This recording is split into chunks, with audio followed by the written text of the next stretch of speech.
Assalamualaikum warahmatullahi wabarakatuh. Saya Helmia Marondor Ajijah dari semester 2C Fakultas Hukum Universitas Surya Kencana. Kali ini saya akan mereview mengenai bab 4, hubungan sebab akibat yang telah disampaikan oleh Ibu Profesor Dr. Hajayani Nurraini SHMH beserta asisten dosen Bapak Dr. M. Rendi Aridayandi SHMH. Yang pertama ada tujuan dari hubungan sebab akibat, yaitu untuk menentukan hubungan antara sebab akibat, ada atau tidaknya tindak pidana. Yang kedua, untuk menentukan siapa yang bertanggung jawab. Kemudian ada teori ajaran sebab akibat. Yang pertama ada conditio sine qua non atau syarat mutlak. Ini adalah teori ilmu tinggi yang berasal dari von Bury, yaitu dari Jerman.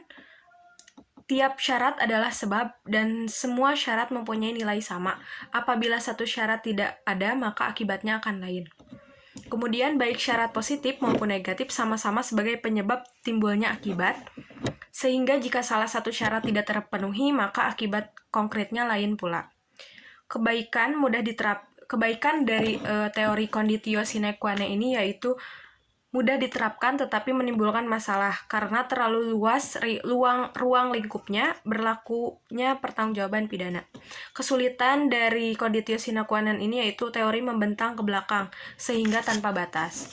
Kemudian ada teori individualisasi yaitu mengadakan pembatasan antara syarat dengan sebab secara pandangan khusus atau mengindividualisasi, yaitu secara konkret mengenai perkara tertentu saja dengan mengambil pendapat sesudah kejadian.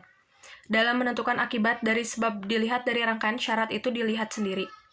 Tokoh-tokoh dari teori individualisasi yaitu ada Breckmeyer yang dia mengatakan sebab adalah syarat yang paling kuat.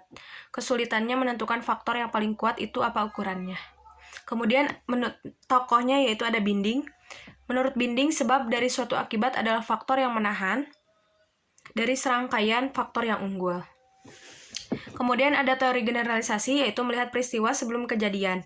Dilihat dari perhitungan yang layak atau pengalaman hidup yang umum terjadi. Harus dicari sebab yang sama untuk dapat menimbulkan akibat. Oleh karena itu, teori ini disebut teori adekuat. Mungkin itu yang dapat saya sampaikan. Mohon maaf banyak kesalahan. Wassalamualaikum warahmatullahi wabarakatuh.